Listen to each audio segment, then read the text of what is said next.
Hi, I'm Kevin Moore, host of The Moore Show, and it's my passion to help you live your best life now. You might be looking to find answers on love, connecting with your life's purpose, reuniting with a loved one on the other side, discovering your past lives, or just helping you make sense, finding your direction now. So The Moore Show has collaborated with the most gifted readers around the world to form The Moore Show Psychics. Now, my readers have a large range of skills to choose from to be of service to you, and all my psychics are interviewed to show transparency, with each interview available on the website. So call now, dialing the numbers on the screen to speak to my operators 24/7, or go to tmspsychics.com to choose a reader or book online. The Moore Show Psychics, helping you transform your present moment into the most loving and happiest it can be. Now, I also offer a full money back guarantee, so what have you got to lose? Empower your life now.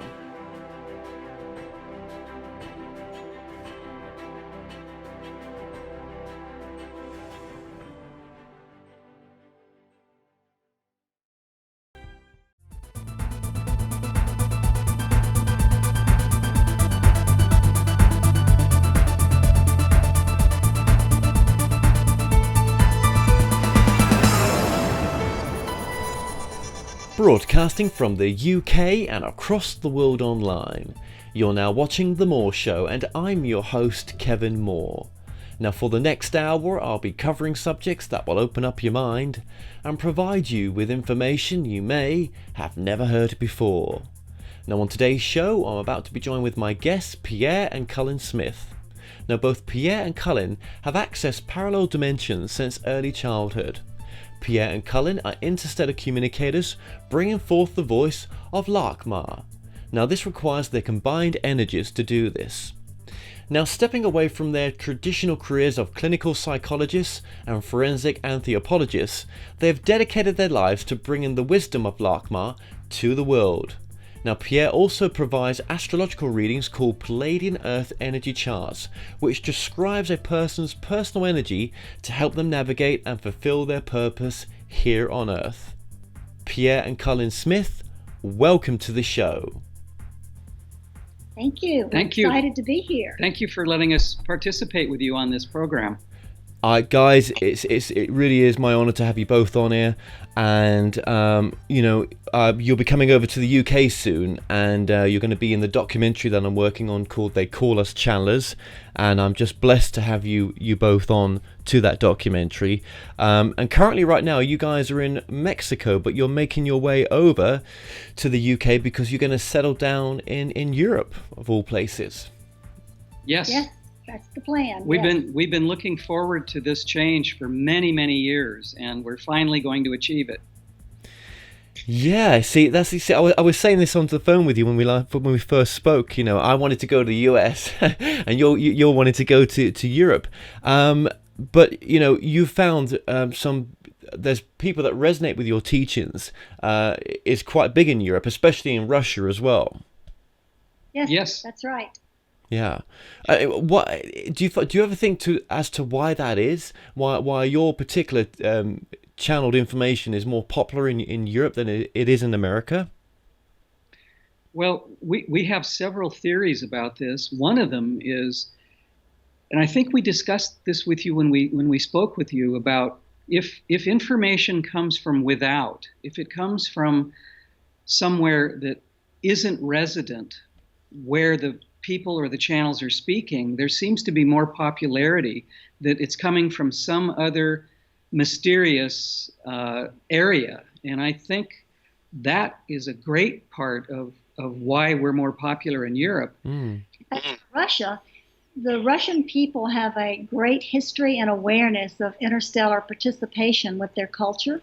Yes. And it's a given in their culture that, oh yes, this is real, this happens all the time. And when we were visiting in Russia, we were taken to several sites where extraterrestrial beings had intercommunicated with the Russian people. So that particular culture is far more open to the realistic aspects of this communication than America is. America, many people still see it as, well, we have to have the scientific proof.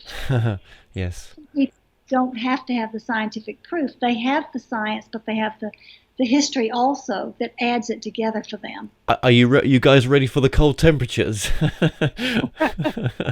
We're ready, whatever it takes to take the message wherever we need to go. Yeah, it's so hot here, Kevin, that we are looking forward to cooler temperatures.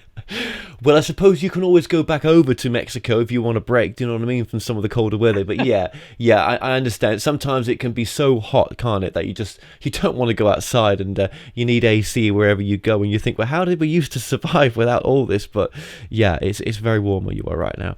Well, listen, I just want to first of all thank you guys for the work that you're doing in the world and the channel information that you're bringing through. I think it's really important and so needed right now.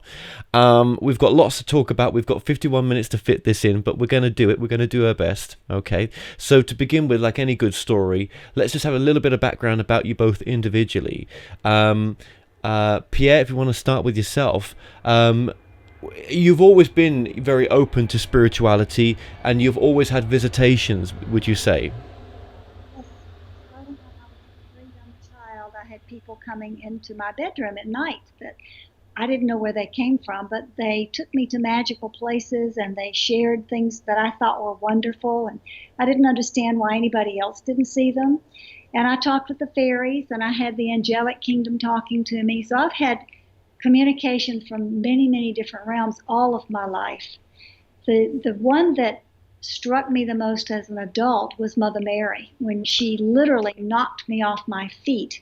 Right. I was standing in a group, and all of a sudden, Mother Mary came through me, and the next thing I knew, I was on the ground because her message was so strong.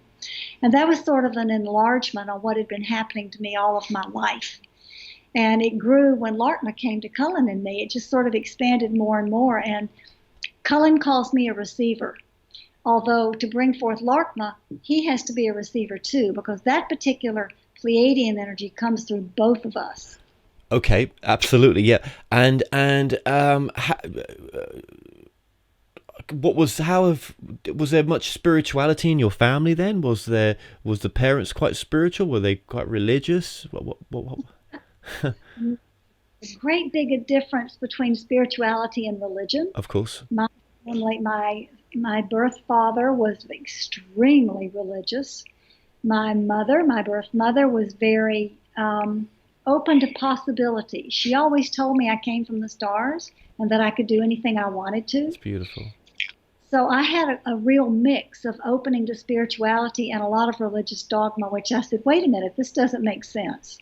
So when did you get into channeling then? Was that when you met Cullen, or were you channeling before that?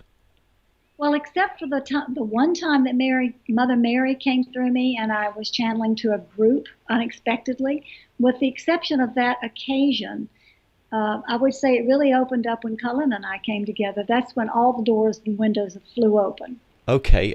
And had you read much material on channeled material before meeting Cullen? When I was a teenager, I had read things like Seth, some Jane Roberts. Oh, yes, classic, yeah. Jess Stern, some classical things, Search for Bridie Murphy.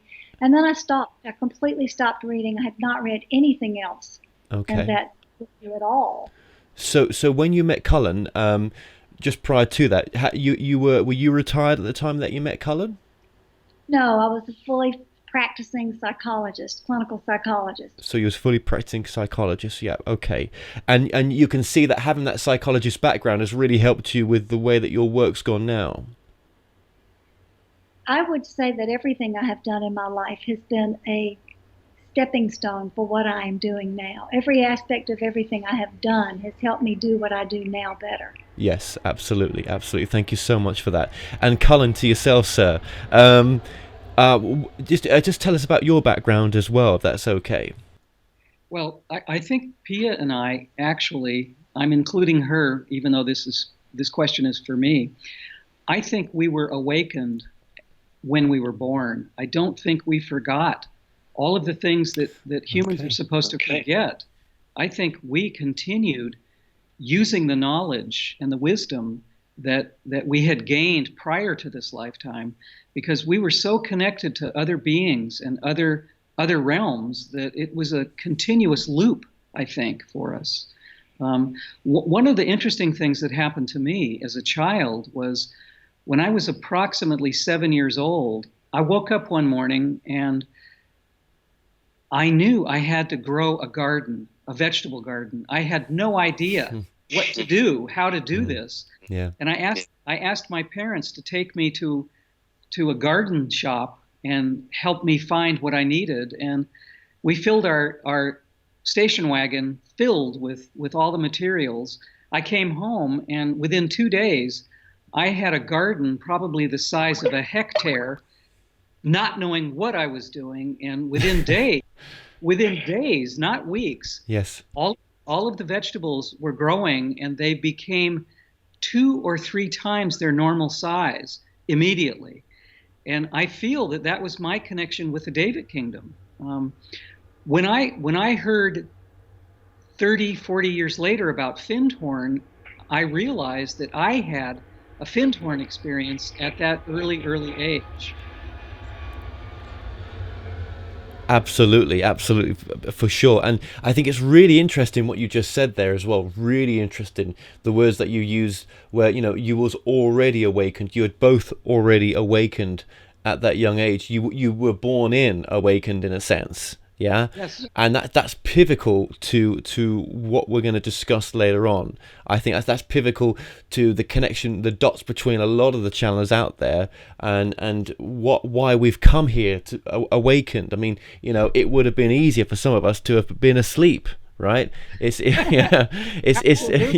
it's not an easy path being awake. Well, it is and it's not, but it's you kind of like the Matrix film. Do you want to take the green pill or the red pill? And once you've taken that pill, you cannot go back. That's the thing. But we're going to get into that. So okay, so moving this forward then, I believe, Cullen, you had retired, and it was at some event that you met Pierre. I think you were. Will you tell us about the event where you guys met? Well, sure. I was retired from being an anthropologist and an archaeologist, and I was living in a really wonderful, beautiful place, and I was actually living in a marvelous art gallery. And one day, Pia came knocking at the door, and we met, and that's how our relationship began. Wow. Okay. You guys just knew from just those first few hours together that there was some connection here. It was an energetic connection, a tingling that we both felt in our bodies immediately. It was like, home. This is it. It was one of those experiences that people talk about classically, of recognizing each other and falling instantly in love. There was no question about what was taking place. That's so beautiful. Yeah, that's so. And how did you guys meet? Well, you could say, people listening to this, just to even get that aspect into their life of just meeting the right person, it's doing something that you'd love to do in the moment and just walking forward, not trying to force yourself to meet anyone. It's just walking forward, doing something that you would love, and then as you do things that you love, you bump into people, don't you? It's like having a shared passion and meeting someone on that shared passion. You just got to go forwards. It's also very much about the idea of being in love with yourself, that you don't feel you need somebody else to complete you. Neither of us were looking for a relationship. We both felt like we were complete in who we were. And because we weren't looking, that's when we found each other. See, that's the tough part. I don't want to get stuck on relationships here, but that's the tough part, isn't it? Because for myself, I'm kind of happy being alone and on my own, but I think it would be much more fulfilling to be sharing it with someone else. But am I saying that my life's not fantastic as it is? No, but it would be more fulfilling. Well, not more fulfilling, but it'd be nice to share it. It'd be nice to share it. That's the perfect place to be. That's the perfect place to be. Perfect. I'm happy with who I am, and I have a lot to share. Oh, okay. That's the place to be. Well, maybe I'm in a good place, and I didn't realize that. Kevin. I think Yes. you are. Oh, okay. Oh, that's beautiful. That's beautiful. Thank you for that. Well, it is my birthday today. I should say that. So there's a little birthday gift for sure. And I did have a late night last night, so please excuse me if I'm a bit all over the place. But I was so looking forward to doing this interview. It is a powerful interview. I can feel it right now. Okay. Well, when did okay? So how quickly between you guys getting together did you first start channeling? Almost immediately. Jesus, wow. They started coming to us immediately and letting us know that they were in our presence. We would hear footsteps in the night, or we'd get little messages like the water would be turned on, and yes. we knew there was a presence there, but we didn't know how to interact with it. And then Go ahead. On Cullen's birthday, they said, "Okay, it's time now that you know who we are," and it came through that they were talking to us and that we could communicate with them. But I want to add one more thing. It was almost what people describe as a poltergeist kind of connection. Oh.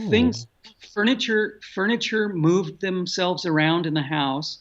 Water taps turned themselves on. Lights turned themselves on and off. And we did not know what this was about until weeks and weeks later, when they came on my birthday, which is a coincidence that today is your birthday, and yeah, you're interviewing us on your birthday, and Lartma came to us on my birthday. And it's a very funny story. That is quite strange, isn't it? I never thought of it like that.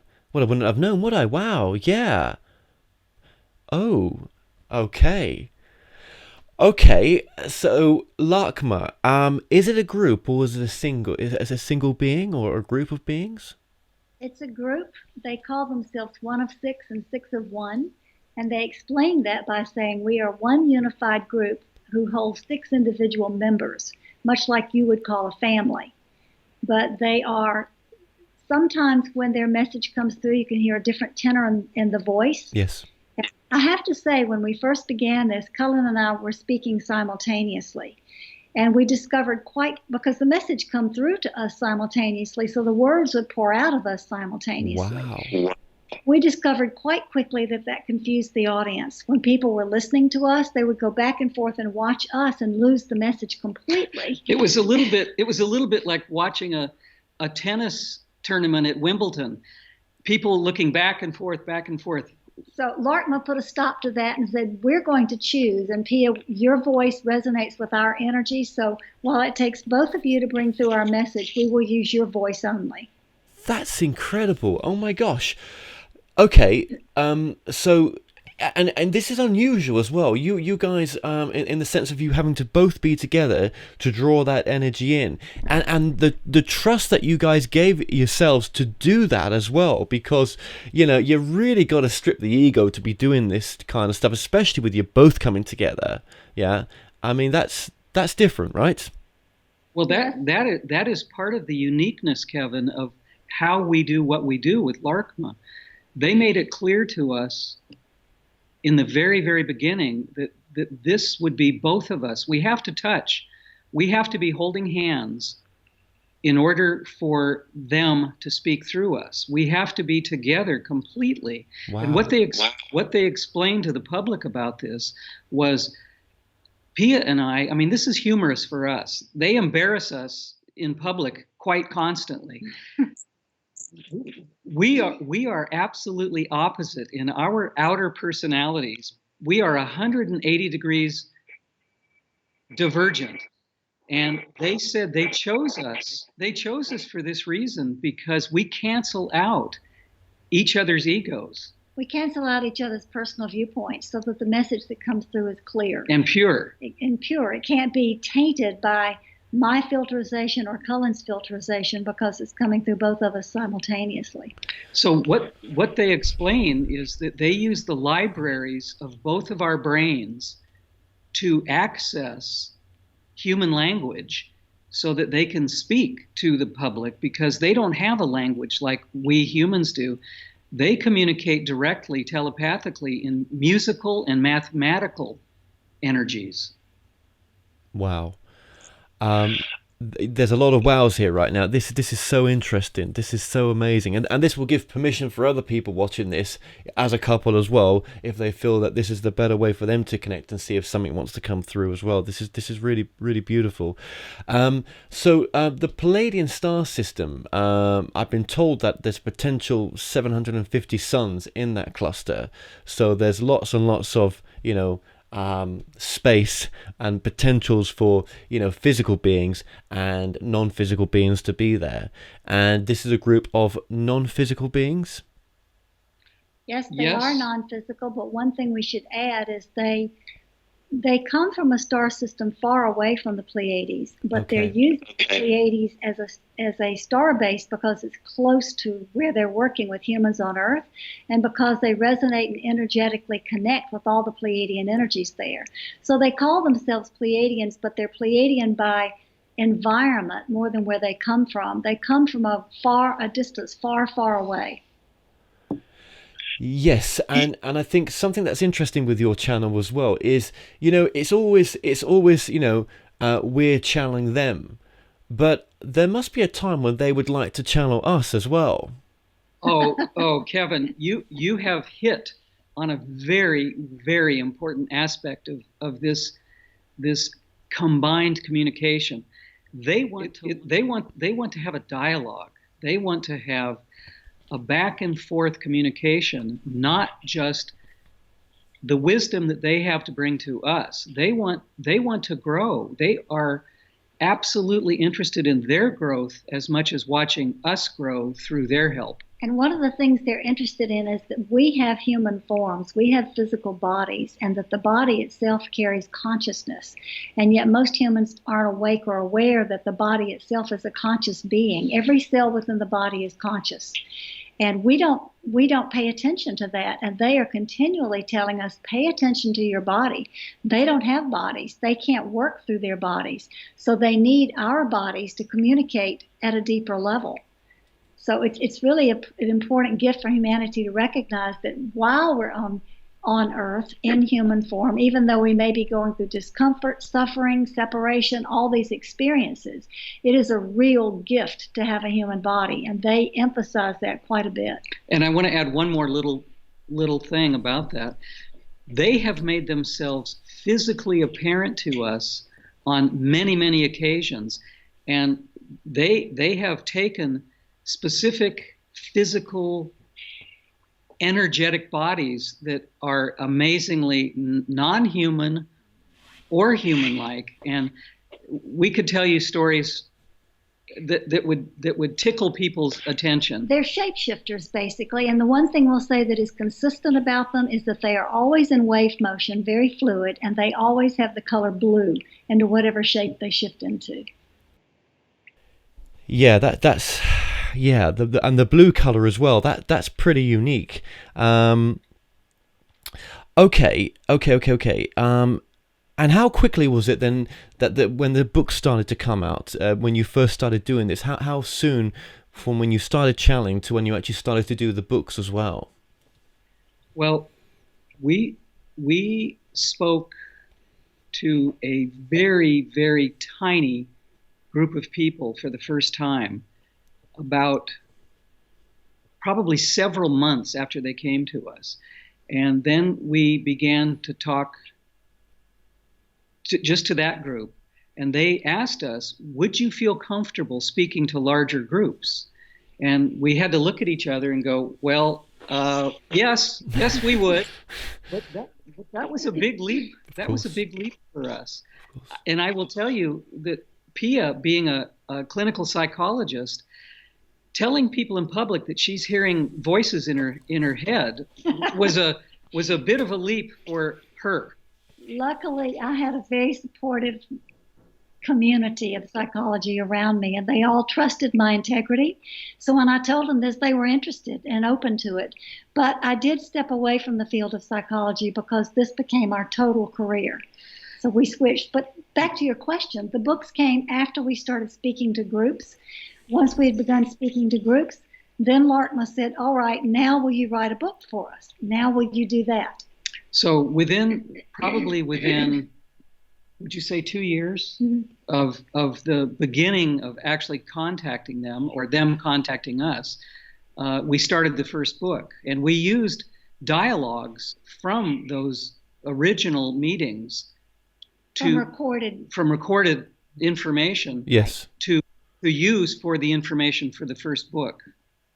Wow. Okay. So yeah, well, it was good information, wasn't it?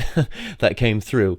And yeah, that's amazing. And yet, and there's another book that you guys are working on as well, I believe. So after the success of the first book, Lartma asked us to do a second book on healing the human condition. It's called Remembering Who We Are. So those two books are out and available now for the public, Conversations with Lartma and Remembering Who We Are. The third book is we're in Mexico now, is completing the manuscript for the third book. It's on an energetic system of astrology and being able to view the world through the Pleiadian eyes of looking at everything through constructs of energy rather than through constructs of time. Because the Pleiadians say time doesn't really exist. It's only in the third dimension that we get caught up in the aspect of time. So this book is taking a great leap. It'll be very different from the other two, but it's a more advanced manual for helping those who want to evolve be able to see how to do it differently. Well, and using what you've just said there, just to jump back to what you said something previously when we first started this conversation, in the sense that you were both awakened when you at a very young age. It's almost like you were born awakened, right? So why is it then that some of us, for yourself, you're born awakened, or maybe someone like myself, mid-30s maybe, right? Not that's the 30s maybe. Some of us, 20ish, right? So whatever. There are those that are awakening, and there's the masses that are not, obviously. And why have those masses not awakened? And I've said this in a few interviews recently. I wonder if they're trapped on some sort of cycle where they can't get off that cycle. And those that are awakening right now are awakening because it's going to be helpful to others, that others maybe have windows in their soul's plans and in those windows, people like us and others are able to say, "Hey guys, there is another way. You don't need to keep repeating these cycles that you're on, and there's another way of looking at life and coming from that space. If on this window you choose to see what we're offering, and if it could be a truth for you as well." Well, that, Kevin, is a very large question. I would say, I know, right? I wouldn't call them trapped. I would say they're drugged. I would say that the illusion to which they are attached is very, very compelling. They come here to experience the illusion, and then they get attached to the illusion, and then they become drugged by the illusion. And unless something within them causes enough discomfort or enough pain to want to shake off the illusion, they stay trapped by their own choice. Everybody can break free according to their own choices, but remaining trapped is because of a refusal to change the viewpoint, the thought patterns, the belief systems, all of those things that are helping to attach to the illusion. But then, how many times? And Cullen, we'll just come to you as well. Sorry about this. How many times have they been repeating the same karmic patterns, whether it's a Groundhog Day version of this life repeating itself over and over again, right? Or whether there is past lives that they've had just the same, or whether this is all we have, just this experience right now. How many times have we come back here for us to be awakened? We must have had to live this, something like this similar, and many times for us to come up so awakened now. I don't know. Cullen. Well, yeah, I would say yes to what you just said. It's a process. It's an ever growing, ever looping process, and it's completely individual. Each person gets to experience what they experience, and they have the opportunity, as Pia just said, we all have the same spark. We all have the same ability to wake up. Yet, in the illusion, the classic name is that's been used is Maya. that illusionary place where people live over and over again. And you said something a few minutes ago about that they can look at others who are slightly more awake, much more awake, completely awake.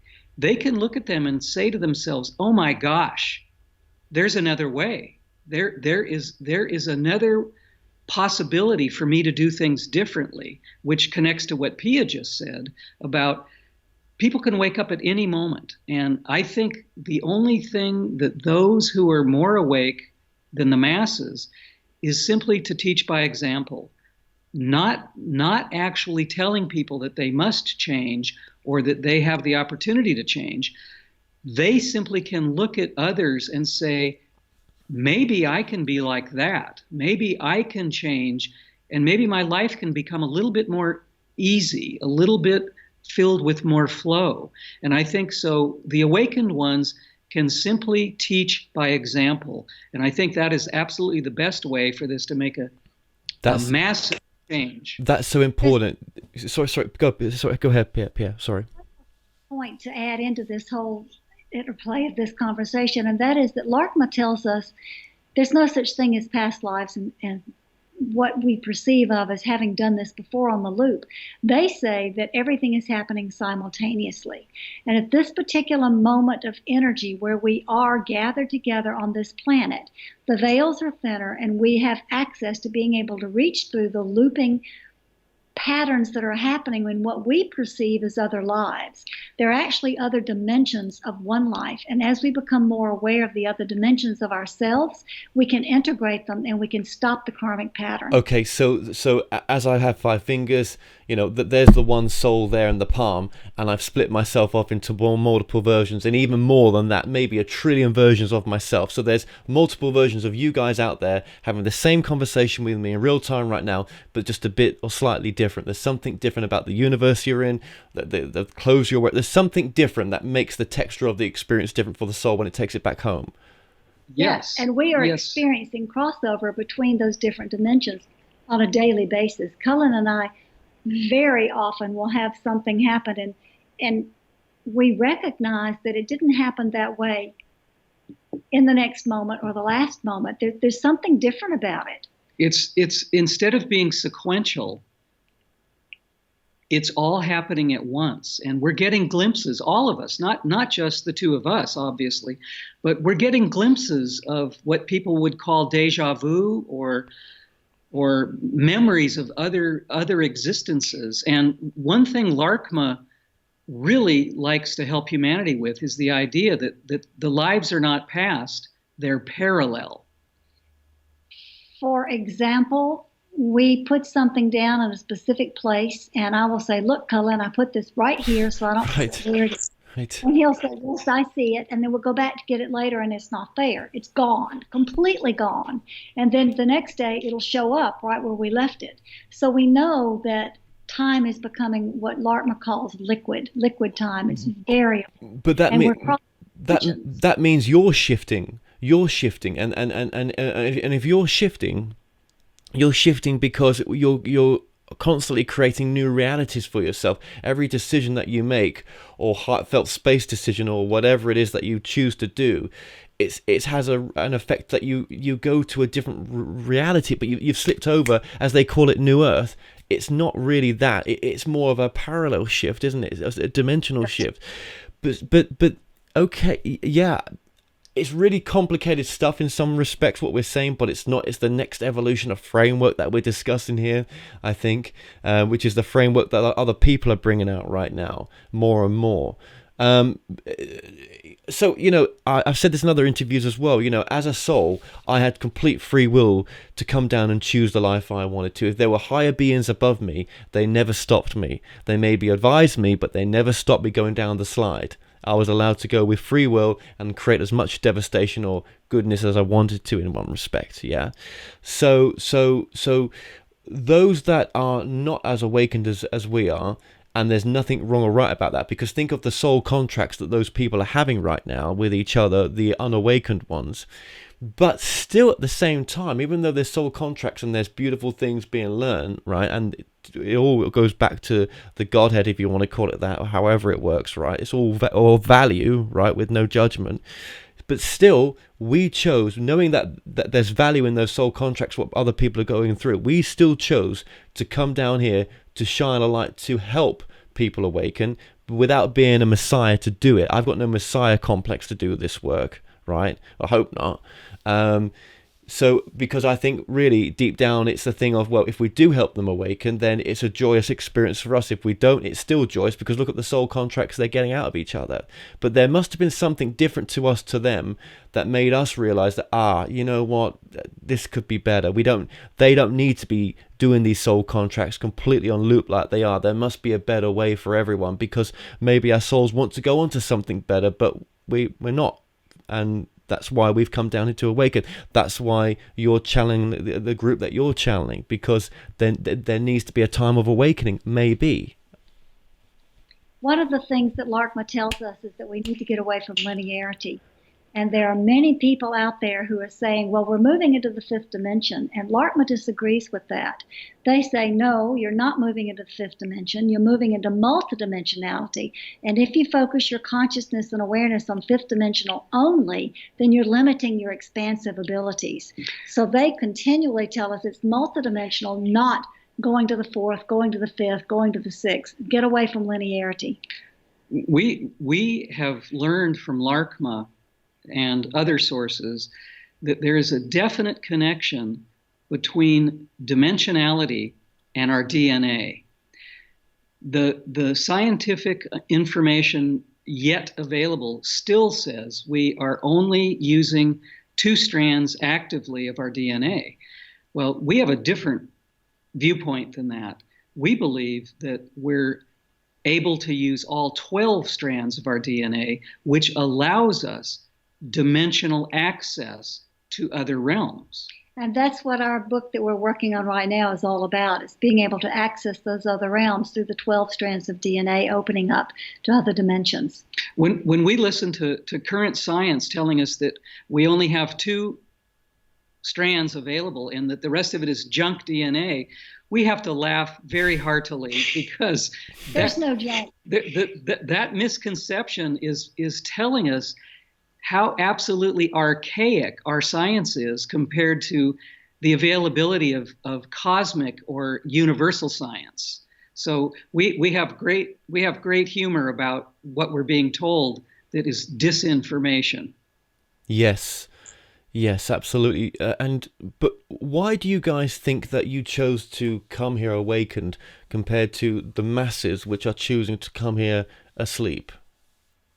I have to laugh at this one because Cullen is always saying they forgot to give me the forget shot. Kevin, there were some movies made in America in the 1970s about life after death and about other experiences other than just our human experience here on Earth. And at least one of those movies, possibly 2, had a joke about people that come through without forgetting their cosmic experience prior to human birth this time, was that they were not given the forget shot in the rear end. And we think that there's some truth to that, because some people don't forget from lifetime to lifetime what they have gained in wisdom, and they bring it forth each time they come back. Why that happens, I don't have a terrific straight understanding of, but it's possible that some of us have been here longer and longer than many. Our soul age may be a much, much larger stretch than many of the masses that are newer to this experience. I also have to add, I think for me, one thing that I know is that there's no difference between life and death anyway. That sounds ridiculous, but it's true, because I have died in this current experience 3 times.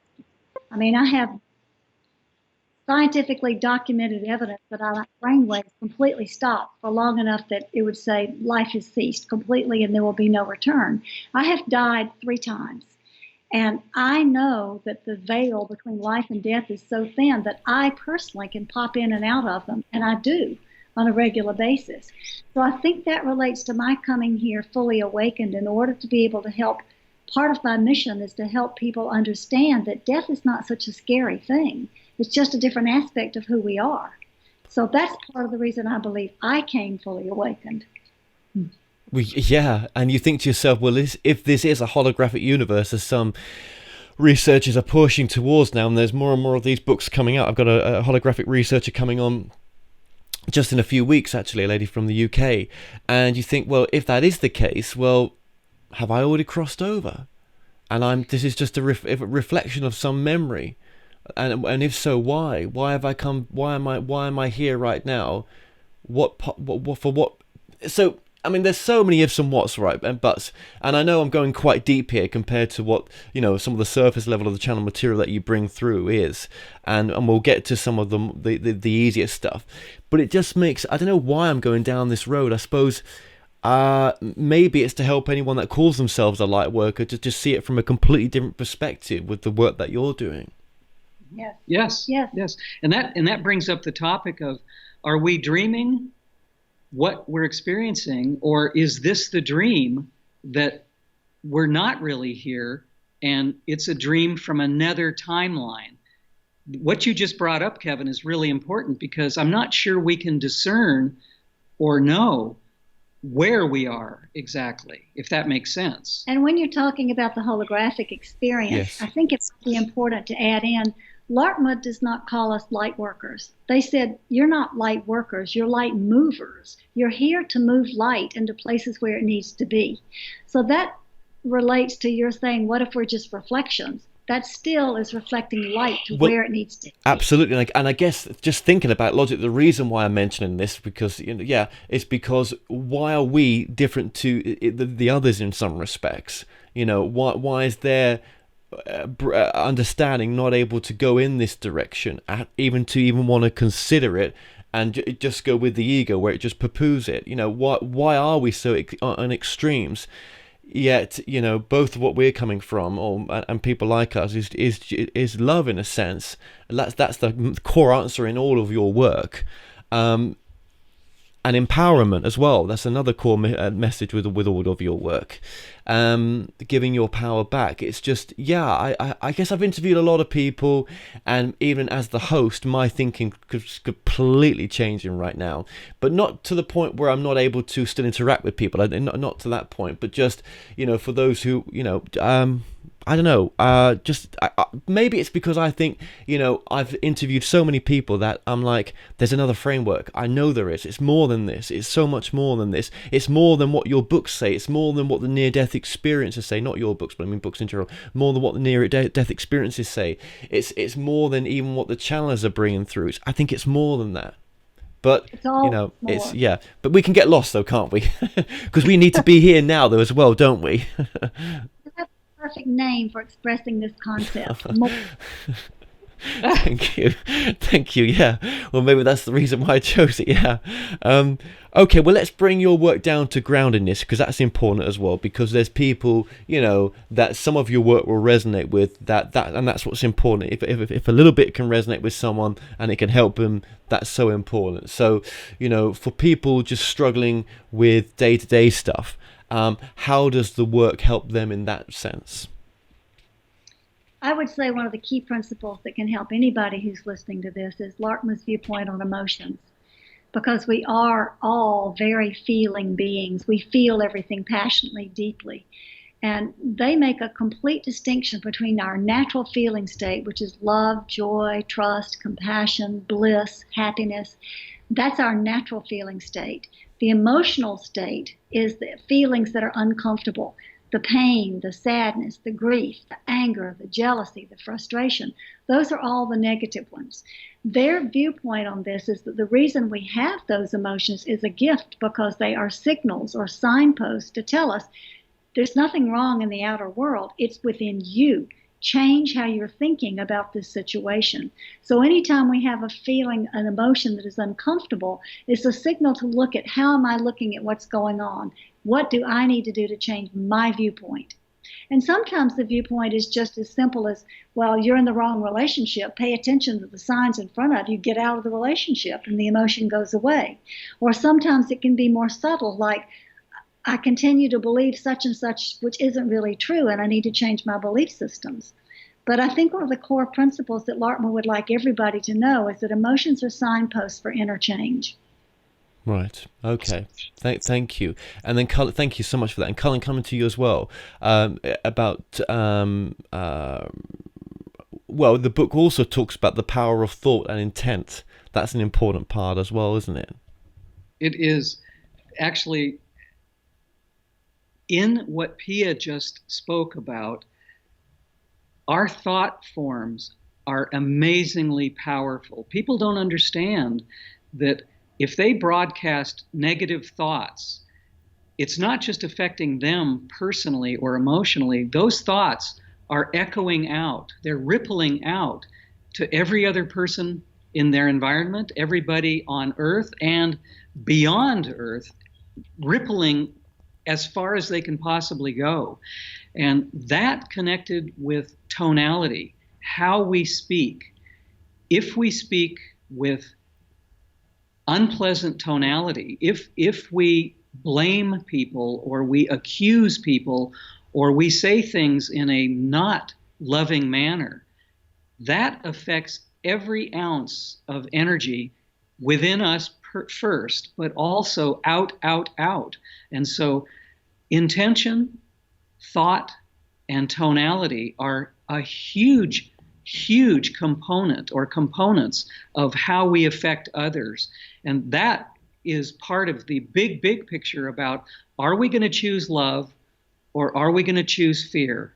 And it makes a gigantic difference in how we affect ourselves first and everyone else in the universe. So yes, thank you for that question. Yeah, that's so important. That's so important. And just going back to nature a bit as well, about the Earth, what did the group say in a sense about the Earth as well and the way we're treating Gaia? Well, they say primarily that the Earth has her own consciousness and that we are connected to Earth, but we don't recognize that we are connected. Lartma says oftentimes that humans are the neurological portion of the Earth, which is just a symbolism for saying that everything that we think and feel goes into the Earth and it's connected and she responds. But at the same time, she can respond as her own consciousness, as her own being. All of the species on Earth and Earth herself each hold individual consciousness, and all of that individual consciousness is connected in a web of unity. So each of us affects the other. And what happens on Earth happens within us as humans, and what happens within us as humans happens on Earth. There have been times when Lartma has said the potential, and they never make predictions, they always talk about potentials, but they've said the potentials for great earthquakes or great changes are building up at such and such a time, and you need to focus your intentions on sending loving energy into the world. And enough people have listened that those potentials have been shifted, which is, I think, one reason why Lartma says they can't make predictions, because of the human aspect of choice is always coloring the outcome. So it's all connected. And another aspect of this is we are nature. Humanity is nature. We have forgotten our connection with nature. Going to a national park for 1 week, holiday per year, is not connecting with nature. We have to be connected with nature every day. We have to be looking at what is it that makes this whole world work. We have to look at photosynthesis. We have to look at how the bees and the birds pollinate. We have to look at all the aspects of how nature works. And we are an integral part of that entirety of nature. We have ruined this planet. We have done so much damage. We have done irreparable damage to this planet because we have forgotten that we are nature and we are the planet. So one of the things that Laarkmaa wishes to help humanity understand is that we can't separate ourselves from nature as we have. The Industrial Revolution, technology have taken us away from nature, and we need to reestablish our connection back with nature. Yeah, that's so important. Well, thank you very much for that. Thank you very much for sharing that. I really appreciate what you had to say there. And I'll go back to it as well. What would you say is the most important message here? And I think maybe it's the power of love and unity and connection, which is mentioned in your book as well. Yes, Lartma can summarize it in 2 words. They tell us all to be love. Not to be loving, but to be love. And that summarizes their entire message. Yeah. What would their thank you? What would their message be for the reason why we're having this illusion right now? For the reason why, as a soul, we're putting ourselves through this? I think their idea or their point of view is that this experience is all about growth. It's all about moving not linearly forward, but what they call spiraling upward. And I think they see this planet as an educational place. This planet is not a holiday planet. This is an educational planet where we came to learn. Even if we remember what it's like before birth, we're still in that process of relearning or re-remembering what it is that we're here to do, and that is love. And the primary thing that we're learning is choice. It's about making choices over and over and over again. Do I choose this attitude? Do I choose this thought? Do I choose this way of behavior? All of those choices align with whether we're going to be acting from love, being love, or whether we're going to be aligned with our fears and separation. And the new earth that many of us talk about doesn't seem to be possible unless enough people come to the realization about what we're talking about right now. The question you just asked us, what is the most important idea about being here on earth? The message has to be, we're learning that love is the strongest, most prominent element in the universe. And to make choices that reflect that. That are in resonance with that idea or that concept. So we're here to learn that love is the major, if not the only thing that we're to learn. And it's the only force. I think the reason the masses, what Laarkmaa calls the masses, the unconscious mass, I think they're here to be able to click into that at any moment. And they're choosing addiction, they're choosing pleasure, they're choosing avoidance, they're choosing all of the things in the illusion that's available to them because it's so enticing, it's so pleasurable that they can't see that is the illusionary quality of it. And all they have to do is look around them and see that there are other things to choose. But stepping away from that lovely, delicious taste of what they think is most important keeps them in that illusion. And they can, at any moment, choose another way. Yes, of course, with the complete free will. That's right. That's right. And, another way of connecting in with love as well is connecting with guides and other helpers. You mentioned those in your book as well. You've got your connection. Other people have got theirs as well. Absolutely. Every human has a connection to other wisdom through guides, angels, other energies. It's available to everyone. I think you talked about this once to us before. Everybody can channel. Everybody has the ability to do this. It's not unique for a few people. All we have to do is make ourselves, and this is really important, make ourselves available to these energies or these wisdoms. Get the ego out of the way, step out of the way, and let the wisdom come through the heart, and the message is there. And that's where humanity is going. Lartma tells all of us, everyone they talk to, and they tell us all the time, all the answers you need are right there in your own heart. We're just here to help you find those answers. And how many times do we ignore them as well?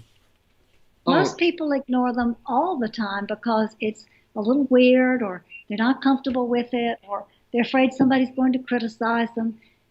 That is a great introduction to intuition. We all have intuitions, and we don't rely on them, nor do we respond to them. Everybody every day has a little thought in the back of their mind. Oh, I should do this. Oh, if I don't do this, I will miss something. If people would simply focus on their intuition, they would open up in so many ways. And so intuition is a portal to what we're talking about. Simply listening to deeper connection. Yeah. And everything we're saying here does not mean that you can't go and live the life you want to live. You know, we're all here with a purpose, aren't we? We're all here to contribute towards something for ourselves and for others. So we're not saying that, you know, everyone's just going to switch off from the career that they've got and they're going to go do something that's something completely different. What we're saying is, do it from love for yourself. Whatever you do, make sure it's, you know, you are loving yourself for what you're doing, and you're also being of service to others as well in that space. And that's whatever that is. You know, every job is, well, not job, but everything we do is valid. Everything has a you know a value when we go back home, doesn't it? Yes. Yeah. Indeed. Yeah. Okay. Well, we're almost at the end of this interview here right now. The time has just flown by, and I've been really grateful for you guys just to bear with us while we just had some technical issues as well. So I thank you for that. You know, there's so much to your work. There really is. And would you say Laarkmaa's she is only connected with just yourselves? They only speak through the two of us. They will not give any verbal communication except through the two of us for the reasons we talked about. But they will respond by sprinkling what they call stardust over anybody who says, please help me, show me some insight. They will connect with other people, but not verbally. They won't come through with words. Yeah, it's interesting. When they came to us, they told us that they were only interested in reaching as many humans as possible through our ability to speak for them. And about halfway through, from the beginning of when we were introduced to them, one day on an international live call, totally unbeknownst to us, they announced to the world that they also wanted to be able to speak to individuals. And we had no idea they were going to say this in public. And they said, Pia and Cullen will adjust their schedules to accommodate this. And so some many years ago, we began doing what some channelers call it private sessions. Laarkmaa chooses to call it synchronizations with them. And because they synchronize their energy with the other person's energy and help the other person find the answers within their own heart. And so they do connect with others through us personally. So to answer your question more thoroughly, yes, they only speak through us, but they will speak in public as we do worldwide, but they also speak to individuals for their specific questions and needs for their own development. I think that's a really important point there. So the important point as well is that, so you can get a special type of reading with yourselves, connected with the group as well. And I think that, if I'm not mistaken, that there's also some sort of special Pleiadian astrology reading. Is that right? That you do as well? It's not done by Laarkmaa, but I do astrology readings, and they are done through the information that Lartma has trained Cullen and me with. Right. So my astrology, but it's in terms of the reading, but all of the information comes from the Pleiadian system of how to view the world. And the primary difference is that it's based on the universal cosmic energies of 13 energies, where everything else on this planet is based on the energies of 12. Ah, okay. So there's that available as well as the private readings. Yeah. Very interesting. What if you was to if you was to give an important message to the audience, what do you think that would be? I would say, be kind. Be kind to yourself. Be kind to all others. Be kind to the animals. Don't eat them. Be kind to everything in nature. Be kind, because that's the stepping point to being love, and it's also the stepping point to finding your joy. The Sanskrit word ahimsa encapsulates that. Do no harm. And I think that is why Laarkmaa in particular, and all the other beings from without this planet who are now here to help, and there are many, many, many, many energies, I think their aim is simply to help humanity understand ahimsa. It's time for humanity to stop war, to stop separation, to stop poverty, to stop hunger. It's time that the idea of unity and community come together, because it's the only way it's going to work. It's the only way we are going to survive and thrive. Yeah, and it's time for our souls to wake up a little bit, isn't it? It's time for for some people to have that wake-up experience, and that's why they're coming across this material now as well. Well, I just think it's so important what you guys are doing, and I think, people will be able to catch you if they live in Europe. They'll be able to come to some of your events. I mean, there'll be events listed on your website as you guys get settled down into your new life over there, and I guess you will shift as that shifts, as your purpose shifts, and so will you shift with the work as well. I just think you guys have got so much to offer with this work, and it's I don't know why I feel this, but it's still very much in the beginning as well. I don't know, you've been doing it for such a long time, but it still feels there's so much more to come out yet. Yes, I think that's true. Yeah, most definitely. Well, Pia and Cullen, I'd just like to say, just before we do, actually, your website's been coming up on the screen. Your website is, for those listening on a podcast, www.lartma, LAARKMAA.com. Excellent. Well, Pia and Cullen, I just want to say thank you so much for letting me interview you and coming on the show today. I really, really appreciate your time. Thank you. We appreciate your spending your birthday with us. We feel privileged that we can be part of what you're doing to help awaken the world. Thank you. Well, we've come to an end on today's show. Don't forget that you can listen and watch all our past interviews on the More Show's official YouTube channel. Remember to subscribe to our YouTube channel for new daily shows. You may also find out more on our past and upcoming guests by going to themoreshow.com, and do like us on Facebook and Twitter for the latest updates. So until next time, be safe.